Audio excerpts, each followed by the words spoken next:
I want you, Madam Fo,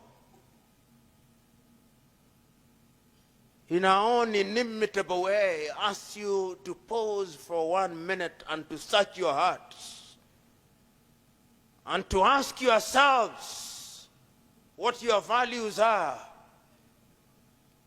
Permit me to be morbid, to ask you for half a second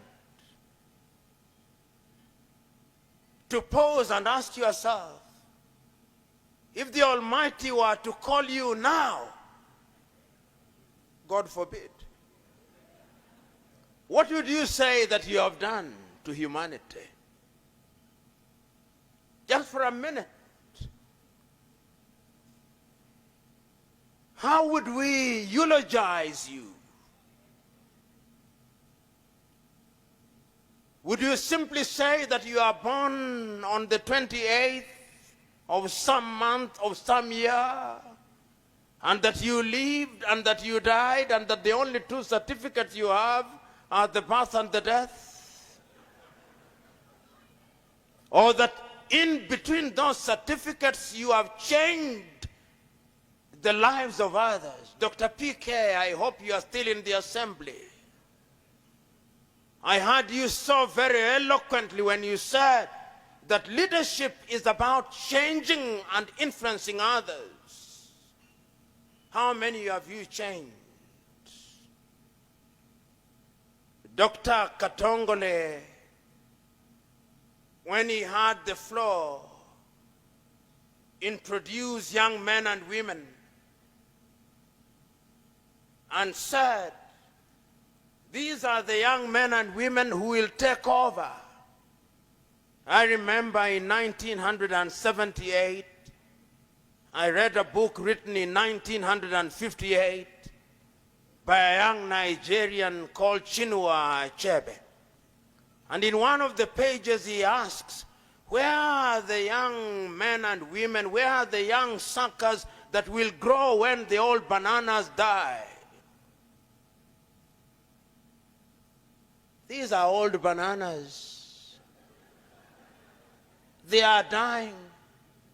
We saw the young suckers here, which tells us that leadership is like a relay race, intergenerational. One generation running with the baton and passing over the baton to the other generation. If only we could emulate the waves in the sea. Just as the new waves come, they renew the old waves, and lo and behold, the ocean remains alive and well. Ladies and gentlemen, this is a happy occasion. It is a happy occasion because we have come here to remind ourselves that when all is said and done, perhaps service is the only thing that defines us. Dr. PK, you said it so very eloquently and very passionately that when the chips are down, we'll ask not how many cars you drove.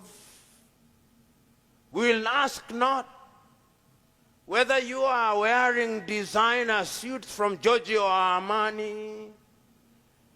We'll ask not which perfume you wore from Bulgaria. We'll ask, whom did you serve and which lives did you change? That is what leadership is all about. And that is how I understand Mother Teresa of Calcutta, who, when she was asked, what is your claim to greatness? And she said, if I'm great at all, my only claim to greatness is that when I entered into a dark room, I wondered not why it was dark, but I lit a candle